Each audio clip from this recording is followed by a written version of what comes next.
This is Turk. Oh, what a week we've had, baby. Take it away. What's going on? Yo, okay, so first off, this COVID-19 stuff is absolutely outrageous. My life has been a little tumultuous, a little busy. I live on work at a university, and so I've been real busy. But I'm going to make a promise that this is an escape from reality. So we're not going to focus on that. It might tie in because it's an aspect of life. And you know, you can't, it's topical. I mean, I'm not going to just let some content just walk past me. You know what I mean? We're not going to let that grab onto it. Yeah. However, I know this is an escape for some people, and it's an escape for us, so I'm not going to really try to focus on it, and we're not going to dive down into the little bit of minutia and the little minute details and all that kind of stuff. But one of the questions that I had for you is, how I know how I've been impacted by this. Tons of meetings, frantic, the hysteria in the area and everything like that. How's it impacting you? Oh, well, thanks for asking, buddy. That's so sweet of you to ask and check in on me. It's funny. It actually has had a small impact, but not in a way you might think. I'm working as a volunteer. So technically I'm not working, but I am volunteering as a tax preparer through the United Way. And we volunteered at a high school. PA governor said, guess what? Shutting that shit down. So 2 weeks off for everybody. Congratulations on that early break and that extra early get out of school free card. But because of that, we can't volunteer at the high school anymore. So I'm now inside. And my roommates are a little nervous. They have some family members that are older and what do they call it? The immune deprived or whatever the term is that they're using, compromised. People who maybe... It's like a compromised immune system. Yes, compromised immune systems. So they're afraid they don't want to catch something. So we're kind of doing a self-isolation, if you will. We ran out. We bought everything we could, minus toilet paper, because that's the thing that people went nuts for. And, it's not because people are pooping themselves. It's because we're not getting a lot of trade items in and we don't make our own toilet paper in America. So it's just that there's none to buy. It's not that people are afraid they're pooping themselves. People got it all twisted. I saw a thing today. It was at a store and it was like, hey, people, calm down. You're going to be running out of your nose, not running out of your butt. You don't need toilet paper. You should probably buy tissue. And I thought that was really funny. But no good. I was just going to say, I thought that was really, really funny. But I don't necessarily have a compromised immune system per se. I do have some infections that I'm prone to. My bladder hates me. I think my bladder wants to come out of my body like I'm on a period at least once every 6 months, if not more frequently. If I don't drink 300 gallons of water a week, I feel like I die. But when I get sick, it's a wallop. I have a very strong immune system. I'm healthy as an ox for being morbidly obese. Great blood pressure, great sugars. I don't have the bidets yet. I'm able to fight off all that. But if I get the flu, if I get a cold, it takes me probably twice as long, sometimes 3 times as long to get rid of it. So I would hate to go 12 rounds with the coronavirus. But I'll tell you what, baby, it hasn't come for a meal yet. Name redacted. It hasn't come for the meal.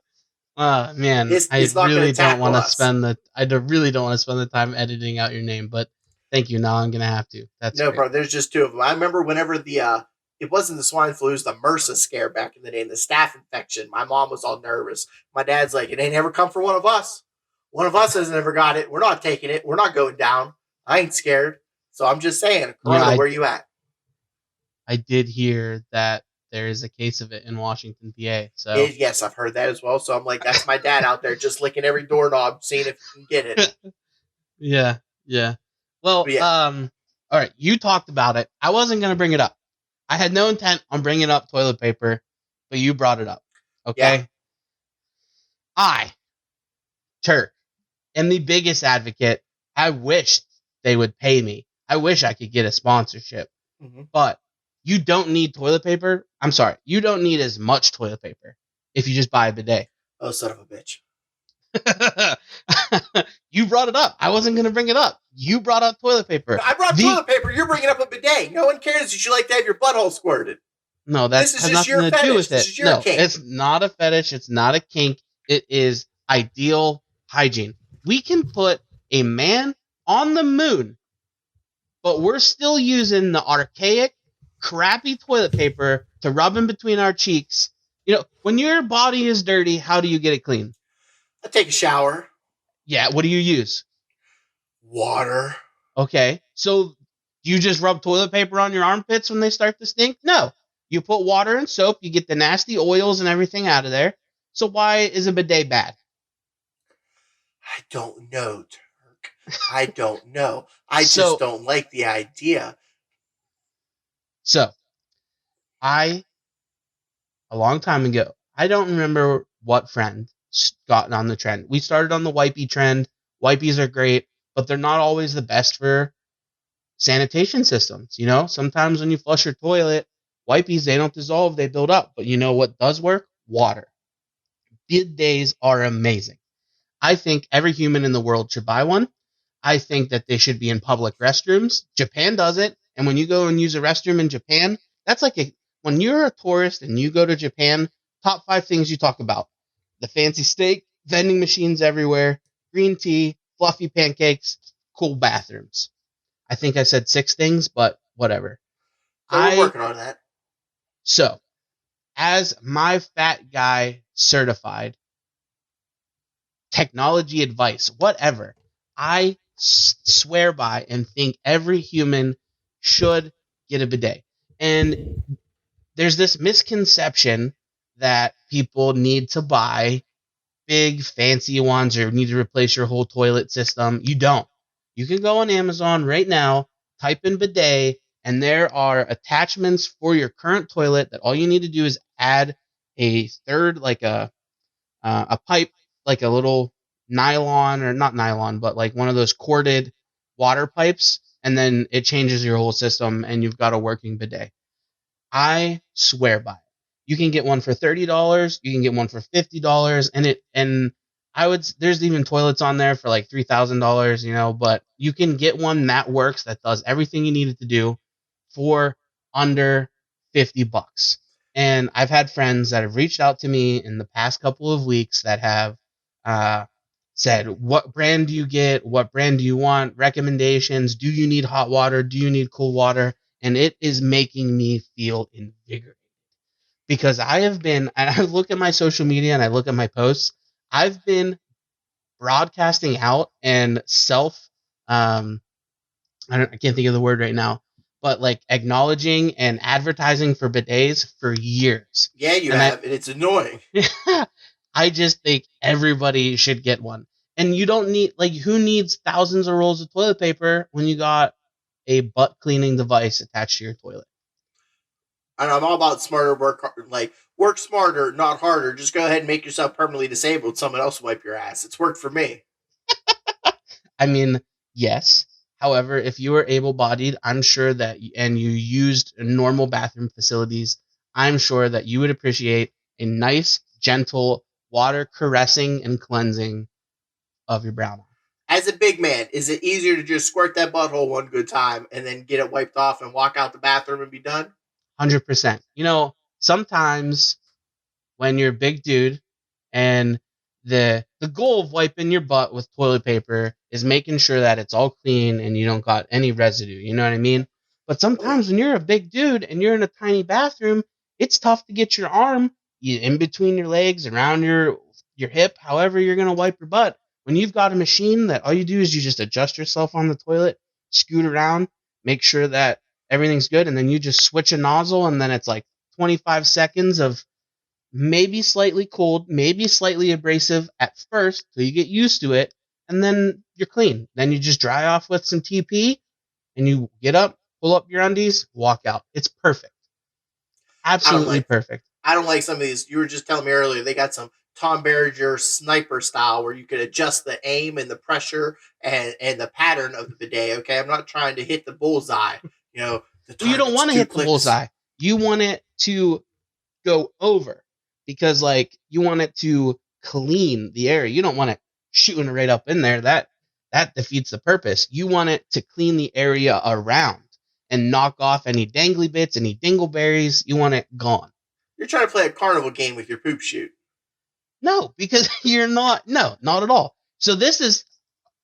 I think the biggest, I think people, it's fragile masculinity. I think people, because there's this connotation with dudes and their buttholes and things going in them that, that people are like, oh, no, no, no, no, I don't, no, bull crap. It's water. It's cleaning you off. That separate it. It's stupid. I think it's hyper masculinity, and people can come at me if they want, but I think that's one of the big things that people are like, no, I don't want anything going in my butt. And I get that, but it's water. It's not going up your butthole. It's just cleaning it off. Now I get you, and you know what? If anyone comes at Turk, you're coming at me. I don't care what he says. He's allowed to say it. I'm the only one allowed to get mad at him. Listen, man, I've been getting showered by other people and spraying myself down with a hose for years. Okay, it's nothing with masculinity. I think it's uncomfortable when I get hit with a hot or cold water spray in the sensitive bit sometimes, especially when you don't know it's coming. And it is abrasive, and it Mhm. really does determine on your water pressure. My shout out to my boy Adam.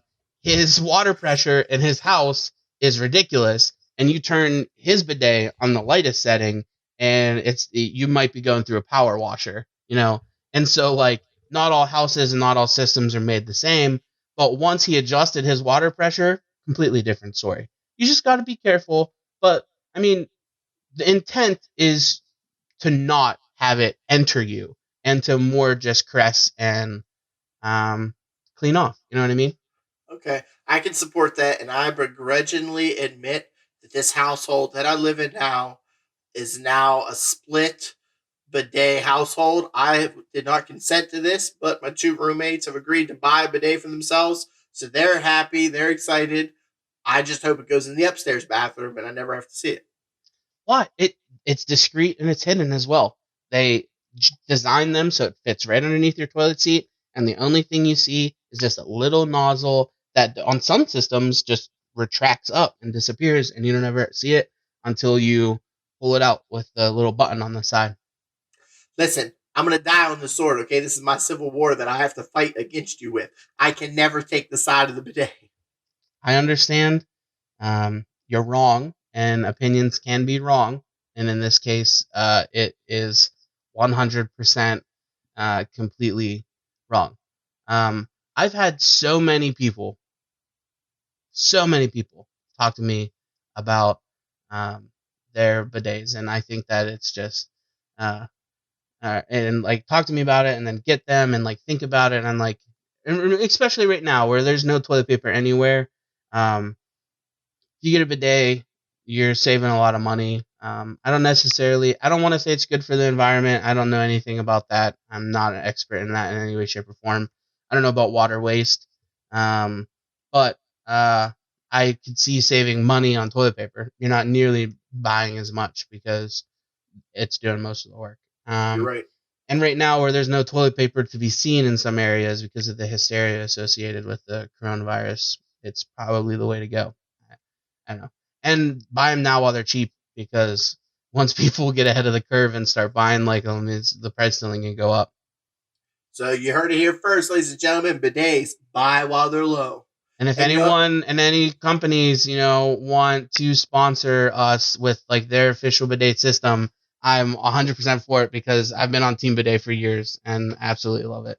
I love them so much that when I go, if I'm staying at someone's house longer than a week, I generally will buy them a bidet, install it myself, so that way I can poop comfortably.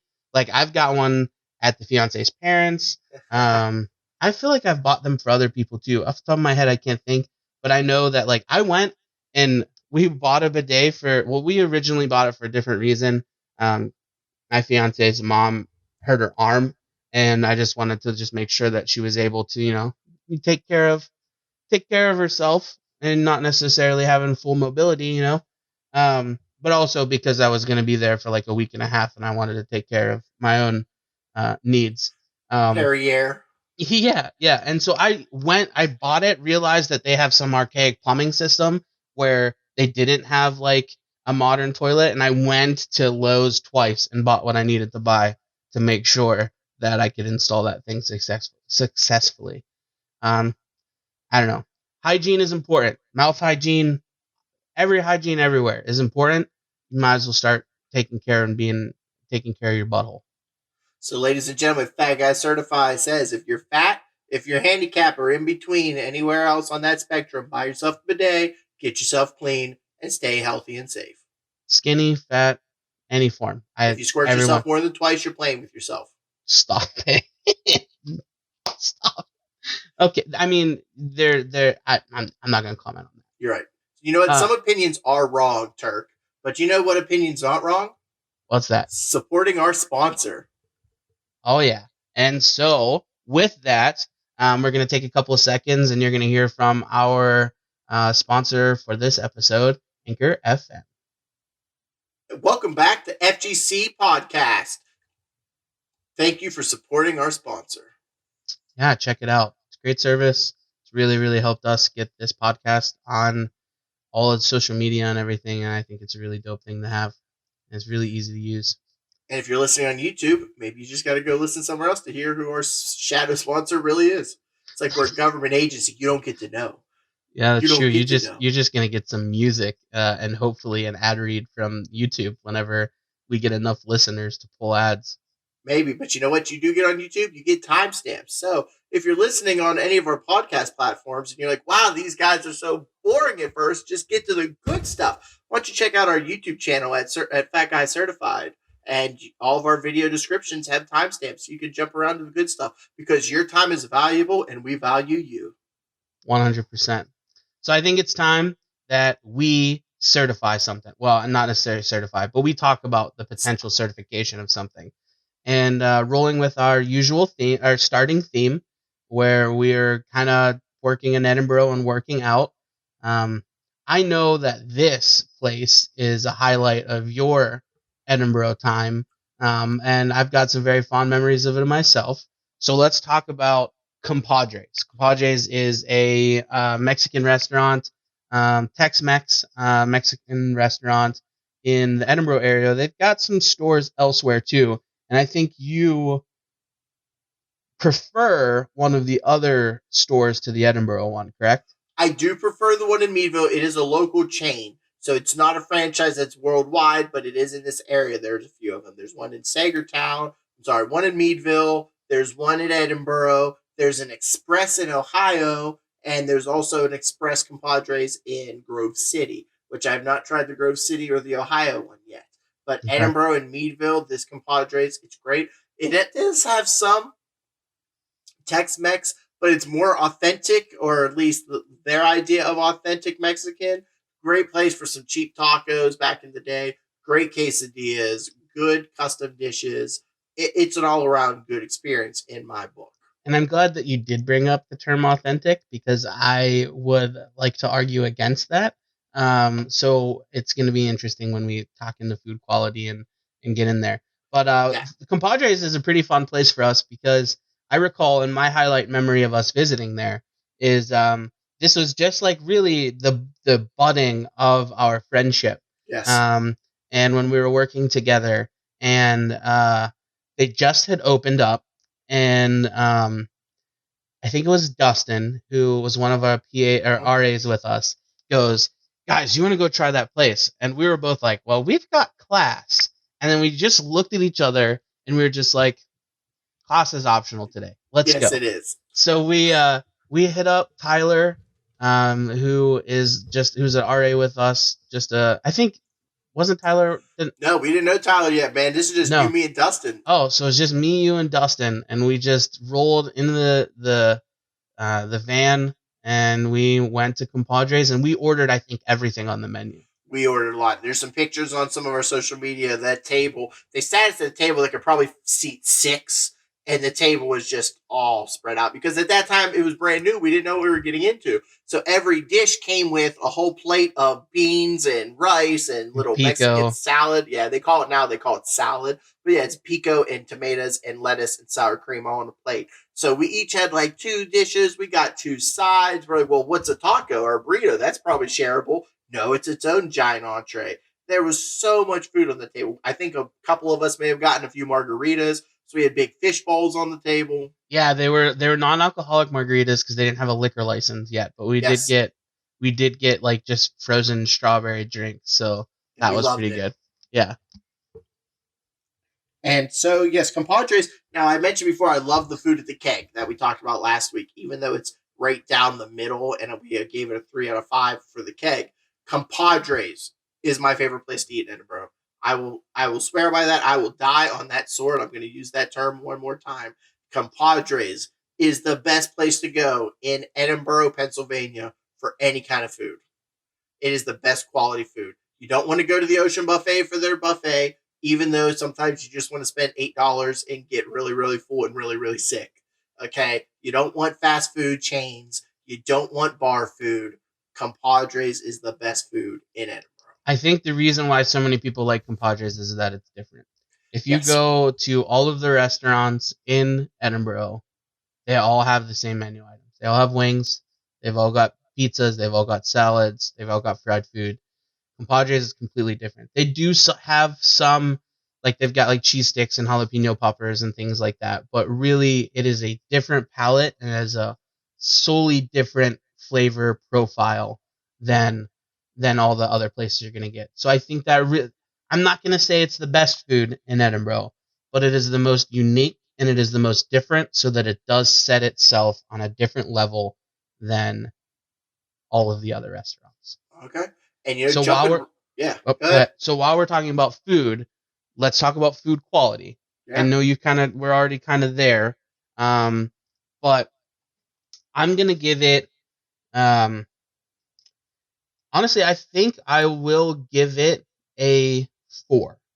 I don't think it is mind-blowingly great, but because I mean I've gone there for Taco Tuesdays and I've been given some chicken tacos that are just like more water than that and like chicken flavored water than they are anything, and then they just fall apart.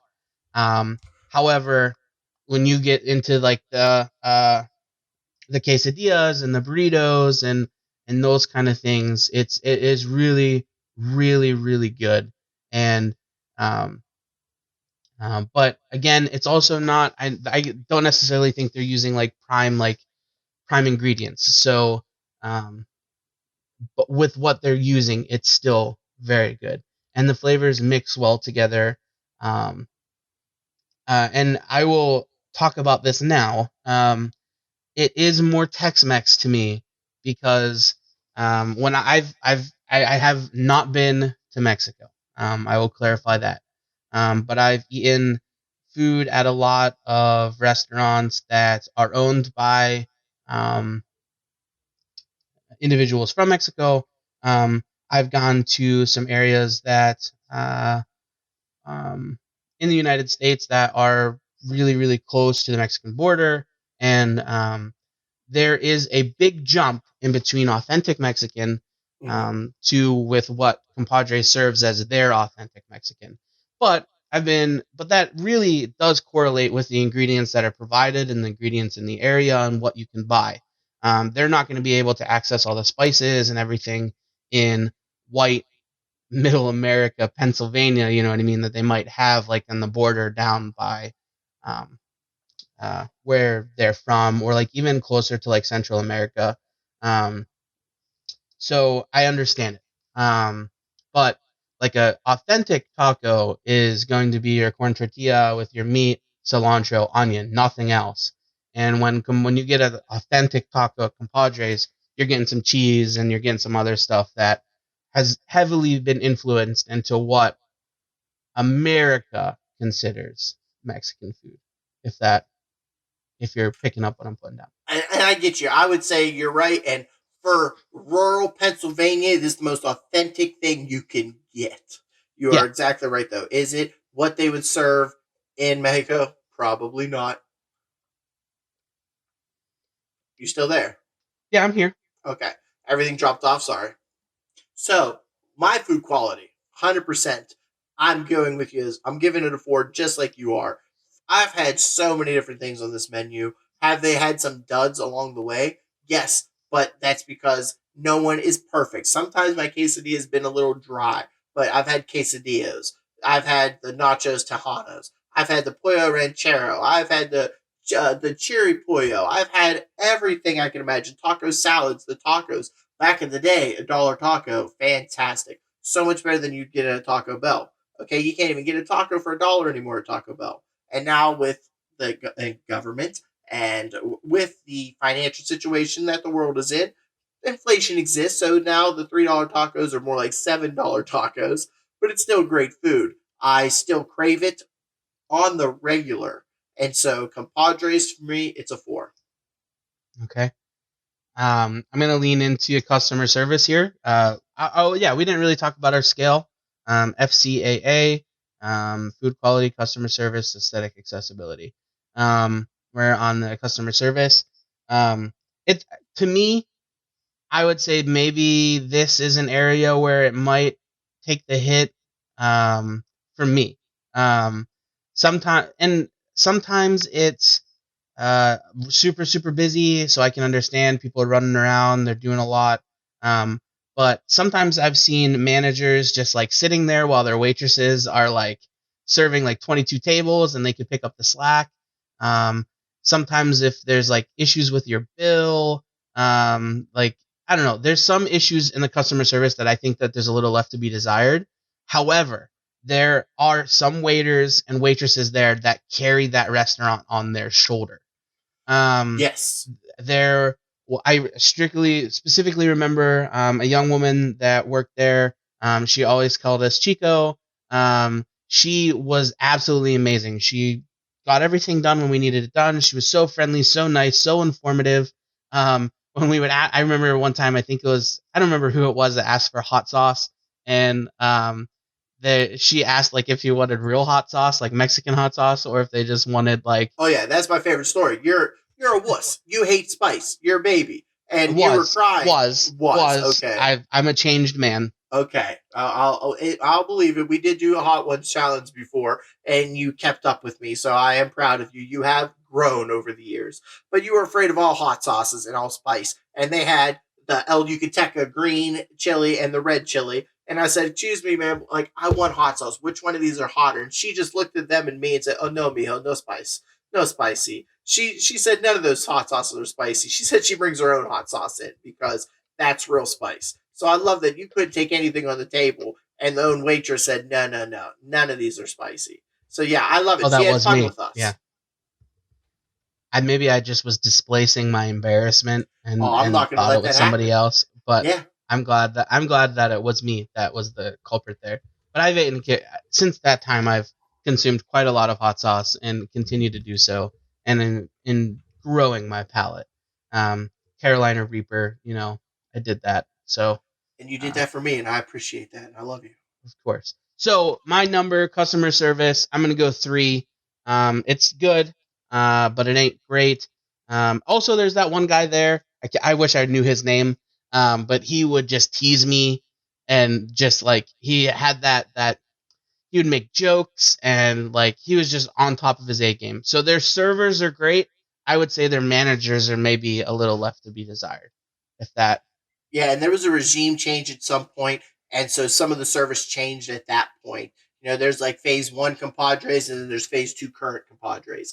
And when it transitioned from one to two, I think there was some managerial changes and some staffing that was switched around. And when that happened, you're right, you saw a lot of people sitting back, kind of being a little bit more burly or surly, if you will. But there are still some of those servers that work their butts off 7 days a week. Right now, there's a woman named Shannon. She is a sweetheart. She remembers everyone's order, not just the regulars. She'll be like, "Hey, you were here a couple weeks ago, right? Welcome back.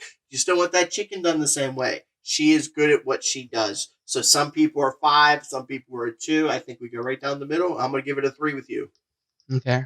So then we move into aesthetics. And um, this is I like it. I'm just gonna go out there. I like the way it looks inside. It's very, very limited space. However, they make it very roomy.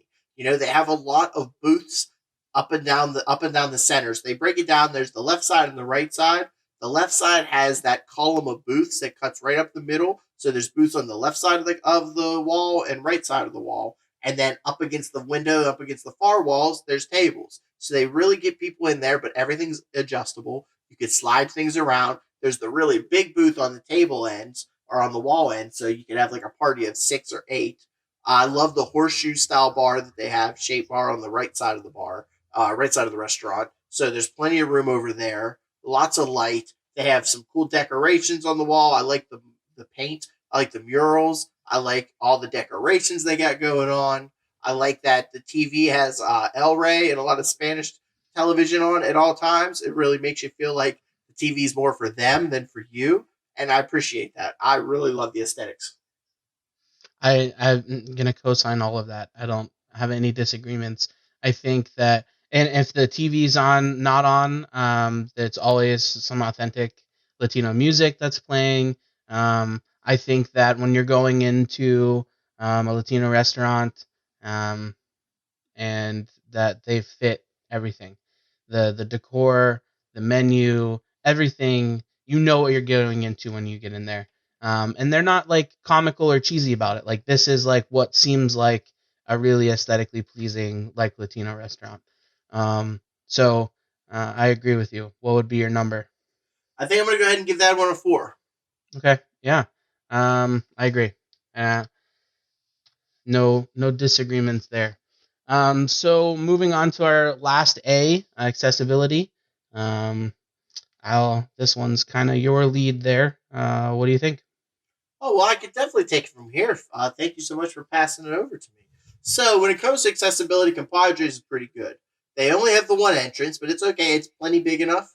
It's a normal sized door. There's no automatic door opener on this establishment, but on this part of town, not many places have an automatic door. I know that on this little shopping plaza, the Dollar Tree, the buffet, the local abandoned town mall, they don't really have accessible doors over there that automatically open. However, every time I come up, someone runs to the door and opens it for me. I think maybe one time out of the years that I've been there, and I'm talking like 7 or 8 years I've been in the area and visiting this compadres, maybe once, twice at tops has somebody not rushed to the door to let me in. There's always somebody watching. They open the door, they greet me right away. I have a couple. I'd like to say for a while I had my own designated spot that they always put me. It didn't matter if I had 2 people with me or 7 people. Like I mentioned, there's the really big table at the end of the wall where it's like a half a booth and 4 chairs. They would make sure that I could sit there if I wanted to. They'd rearrange tables however I needed. And even if it was a packed day, I was still able to get my wheelchair into the cram side of the restaurant and position my wheelchair flush up against the wall. I parallel park up against the wall and sit at the table like anybody else would. I think it's very spacious in size. I have not seen the inside of the bathroom because usually I lived in Edinboro. If I had to use the restroom, I'm just going to hold it for 10 minutes and I'll be home. So I can't rank the bathroom game. Maybe you can talk a little bit about what the bathroom size looks like. But I love it when it comes to accessibility. It is one of the most accessible places you can get to in Edinboro University in Edinboro, Pennsylvania. If I can recall, and it has been a while since I've been there. I think maybe 2 years. But if I recall, it is a single stall bathroom, but it has plenty of room. So if you were to go in um, to utilize it, and I do believe the door is lockable, so you'd be able to go in and take care of your business. I know they have um, it's pretty spacious, if I recall correctly. So as far as the bathroom aesthetics, it's everything that you need, though it is single stall. Um, it is in the back of the restaurant, and you kind of have to go through some hallways past the kitchen. But again, I don't think that's kind of a deterrent or that is necessarily um, a bad thing. Um, it's not Great. like that one pizza restaurant where we're right there and can smell everything. Yeah, as far as also climbing into the booths, as a big dude with a big belly, the tables are movable.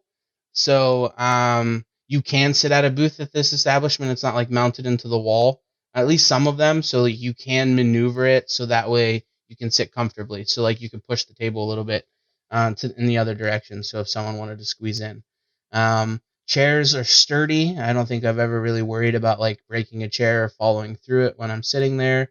And again, like you said, they are so accommodating on space. So like moving stuff around and kind of just weaseling your way in there. I know my fraternity would have events there, and they would put us over on the bar side and push a bunch of tables together so that we could all eat together, and that was pretty cool. So I'd say accessibility is good. What number would you give it? I have to honestly give them a 5. And I know it's hard to say that because, like, accessibility, you either are or you are not, but there are ways that you can get better. And with that being said, I've never had a problem. And if I can't actively think of a reason why you're not accessible, then you're getting that perfect 5 out of 5 on my rating system. And for me, the fact that I'm gonna co-sign that, give you a 5 as well. I think that just the fact that the booths, the tables, everything is movable. You can adjust to your comfort level. I'm gonna have to give it a 5 just from the fat perspective of accessibility. I mean, I have to. And honestly, in Edinboro, Pennsylvania, there's no doubt about it. Edinboro, Pennsylvania, Compadres is the only 5 out of 5 in the entire town. The keg has that narrow entryway. We're going to get to the hotel where it's a big door that's inside of a cutout where you can't open the door for yourself. No one can see if you're there. You're locked outside for hours. The borough is too crowded. Willie's is up a freaking Mount Everest, okay? None of the chain restaurants have automatic doors. And the freaking diner has an outside elevator that needs 3 people to operate in the snow and the rain. So Compadres is, without a doubt, the best place to go if you need space and you're in a wheelchair, because they're going to see you at the door. They're going to let you in. They're going to welcome you. They're going to seat you where you want to go, and you have plenty of room to get around. Hands down, 5 out of 5 Compadres. You're doing it the right way. So if you add up all their score, we've agreed with a 4, 3, 4, and 5. So that's I'm not a Yeah, go math ahead, do your math. What is it? I'm not a math whiz by any means. You're That's embarrassing 16, yourself. right? There you Out of go. 20. Yo, Correct. bro, you just gotta let me get there. Gosh, I was talking. It's about the A journey, 16, right? Not the a destination. 16 out of 20. And the scale that we agreed, that you know what that means, right? Oh, I didn't know that there was an actual scale to it, but I know what I'm doing. I know what I'm giving them. What are we giving them? Ladies and gentlemen, for the first time ever, Compadres at Edinboro is Fat Guy certified. Yeah, so one of the things that we're working on, if you become Fat Guy certified, we're going to send you a letter explaining kind of what that means. And my fiance, we've got a logo that my fiance worked on that you can see that on our YouTube and everywhere else. We're going to turn that into some stickers with a little bit of a stamp of approval, and maybe some other things that we'll release as we go. But we're going to send you a nice little care package saying, hey, this establishment is Fat Guy certified, and opt into rocking our stuff just so that you know that it's something that, I don't know, means a lot to us, and we've got a lot of memories there, and so you can wear it as a badge of honor that fat guys everywhere are going to know that this place is somewhere they can go. I love it. And so, congratulations, Compadres. You have earned it. Again, both the Edinboro and the Meadville Compadres will earn this, but we are just focusing on the one in Edinboro. If you want great guacamole, I'd say visit Meadville. My favorite dish to get is the pollo ranchero, and it's a little creamier at Meadville than it is in Edinboro, but they're both delicious. So, congratulations. I'm really excited to share this with the world. So, everyone listening at home, if you haven't, go visit Compadres, especially once everything blows over and the world is allowed to go outside again. It's a place that you should make a priority to stop in and visit. Yeah, once the social distance stuff is off, make sure you check it out. But actually, I'm going to talk about that a little bit later, just supporting small businesses. But in the meantime, let's transition into some questions from our listeners. Over the past week... Well, we got questions? What'd you say? We got questions? Yeah. So over the past couple of weeks, I've been just feeling some questions from listeners, and one of the ones that the first one that I was actually asked was from a Twitter user by the name of Brian, longtime friend of mine, childhood friend, and he wants to know, Slug, if you can get pulled over in your wheelchair for driving inebriated. That's personal, because Brian. in episode you can't ask that. because in episode 1 you talked about um, uh, just we talked about going to the bars and having one or two brewskis. So they want to know, can you get pulled over and what happens? Well, Brian, you might think that's a real funny question to ask. I bet you think you're real original, but I'm glad you asked it because that's actually a great point. You can, in fact, be pulled over for being inebriated while driving a wheelchair. It's been done in the past, not by me because I'm smart and safe. I'm not saying I haven't driven my wheelchair while intoxicated. I'm just saying I've never been pulled over by driving my wheelchair intoxicated. I've read news stories about people that have been arrested and fined. One woman in particular, I think it may have been in Louisiana years ago, but she was drinking a little too much in her backyard, and there were no curb cuts, so she had to jump on the road to get across the to get down the sidewalk a little bit. When she got on the road, somebody swerved to miss her and wrecked their car, and she got her in trouble for being under the influence of alcohol and driving her wheelchair on the road. So, as long as you're not being a jerk and you're staying on the sidewalks, you should be okay. But I know plenty of sober people who can't drive their wheelchairs for shit. Yeah, that's true. Yeah, there's some pretty bad drivers in school. Yeah, if it is a motorized vehicle and I do have a motor that drives my wheelchair, I can be pulled I over don't or necessarily fined. know if you can, maybe if you get like a driving under the influence or what, but I know that you can get in trouble for it. I believe we even know somebody that did, but I'm not gonna throw their business out there. Um, So then the other question is, with current technology, including in like gaming and just the ability to stay at home and do so much, how do you think that's going to play into obesity? Um, is it something that we can avoid as games become more central to kids' lifestyles? And then it's kind of a two-part question. Do you feel that it's factored into where we're at now with our obesity? And because I think the context was that I think I shared that I will always be big, has always been big. Even when I was a baby, I was still a big ass baby. Um, and then I think you said that you were lazy. So I think that's kind of what sparked that question. For Yep, me, still stand by it. Still stand by that. I am yeah, lazy. I will literally watch a TV show that I do not like because I do not want to drive my wheelchair with my wrist across the room to get the remote control. I am yeah, but lazy. it's also tough. It's gonna it. I don't want to defend you because you're. This is a hole that you're digging yourself. But it is also really tough, and it is physically exhausting for you to use some of your muscles when you have to. So I don't. That'll be what I say there. Um, I appreciate you supporting me even when I don't want to support myself. That's why you are a good I friend. try. So, my answer to the first question is I do think that it has impacted me. I don't mean to say that genetically that is an excuse. I am a lazy person. I do not like going on walks. I do not like. I would much. I'm a homebody. I'd much prefer sitting on my couch playing video games to experiencing the outside world. So I think that has factored into the reason why. Um, I was active as a kid in high school. I played soccer all the time. I played football. I was still big. I mean that also comes into eating habits and calories in versus calories out. And I'm sure I wasn't actually exerting what I needed to exert to be healthy.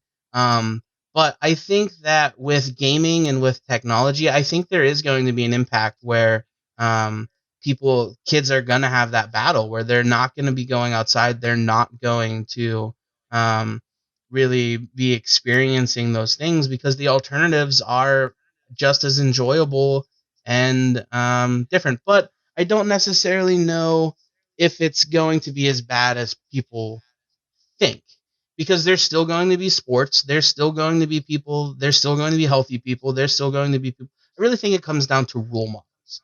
I think you have to have a good, strong role model that is going to say, hey, yeah, you can play your video games, but you also need to go do this. You also need to just experience some other aspects of life. I know that currently I have some gaming friends or some gaming people that I watch that have really put it like major streamers that like their income, their job is streaming video games that have really put that positive lifestyle spin into it, where there are talking about positive mind, positive body, and incorporating that into their platform. And I think that's going to go a long way in helping people achieve not only physical success but also mental stability, like mental preparedness and stability in that kind of a way. What do you think? I think it's beautiful. I think that's exactly my sentiments. I don't think I could say it any better myself. You hit the nail right on the head with the role models. You know, it's if the only thing that the kids see are play video games, sit inside, sit in the dark, don't physically do anything, never leave the house, then that's kind of going to create this unhealthy culture. But if you have some role models that are out there doing these things and showing you that you can do it while being healthy and you can still get out and about, then that's where the change is going to happen. That's where people are going to be able to keep it positive. Yeah, but even still, like even just healthy role models and still, because I have a lot of friends that do a lot of gaming that are lazy like me, but that are also healthy because they do what they need to do and watch their weight and take care of themselves. And I think that's really just what it comes down to is just that kind of a focus. Um, any other? And it's all about It's moderation. If you know you play 12 hours of video games, that puts you in a sloth mode, then you just can't do that. You got to go out and hit the gym first and then do 12 hours of video Yeah, games. 100%. Um, so in kind of wrapping up and final thoughts for this episode, one thing that I really, really want to impress upon everybody is that during this time where we are encouraged to not go out and to socially distance ourselves to make sure for the greater community that we just kind of keep this virus at bay and do our best to have minimal interaction with each other. I want everybody to really just put in the lens of supporting small business. I was speaking to a friend yesterday, kind of just about life, and they own a restaurant. And this time last week, they were selling out of food. And yesterday, they had only sold one sandwich. So last week, they had sold 80 sandwiches, fish sandwiches, and then this week, they had only sold one. Um, and I've been seeing in different Bon Appetit articles, I've been seeing other small businesses have been greatly, greatly impacted by all of this. So if you're going to go out, and I made the commitment to myself that if I am going to go out, if I'm going to go get fat, like get a quick bite to eat or anything like that, then I'm going to prioritize supporting the small business first. Yeah, it's easier to just go hop in fast food restaurant lane, but they're gonna survive this. They're gonna do all right. They've got their money. They're gonna be all right. It's a family of three that have a restaurant that their passion is cooking and feeding people, and that their business is going to be the one that's going to really take a hit on this. And so, if you have the means to do so, I really, really, really, really, really hope that you're doing your best to support the small business because in times like this, we have to support each other, and I think that's really the best way to do it. I agree. And you know what? We're not telling you to run out and order out food in this scary time. If you're afraid of having someone else prepare your food, we get that. Okay. So maybe it's not that you don't want to support the small business. Maybe it's that you just don't want anyone preparing your food at this time because you're a little apprehensive. But if you are somebody who's still not going to cook for yourself and you're still going to go get 2 or 3 meals a week ordered out, or you're going to swing by and get dinner on the way home from work, please consider doing some curbside pickup Yeah, at your local a places instead lot of going of to McDonald's. restaurants, a lot of small businesses are doing curbside. A lot of restaurants are, and it's kind of sucks that they have to do this. Um, Sending out emails and sending out advertisements that yeah we're keeping things clean, we're wiping more services down, and like I get why they need to do that because the perception is that like it might not be a clean establishment or whatever. Also something that you could do is just buy gift cards. So like maybe you could buy an online gift card to the restaurant or stop by, just get a gift card so that later on whenever you do um, uh, when things are a little bit more calmed down that you can just use that gift card. Or if you do buy something quick, tip them. Tip them a little bit more than you might be used to. And this is only if you have the means to do so. I'm not asking people to break the bank because I know life is just tough in general. But um, that's really my final thoughts for the day, is really just to do your best to support small businesses, and because the chains and the big companies are going to be able to get through this. It's the mom and pop and small local businesses that are really going to struggle for the next couple of months. Fantastic. And like always, it's always a pleasure speaking with you, Turk. As well, Slug, I really value my time with you. And with that, I think it's time that we say goodbye. Adios. See you later.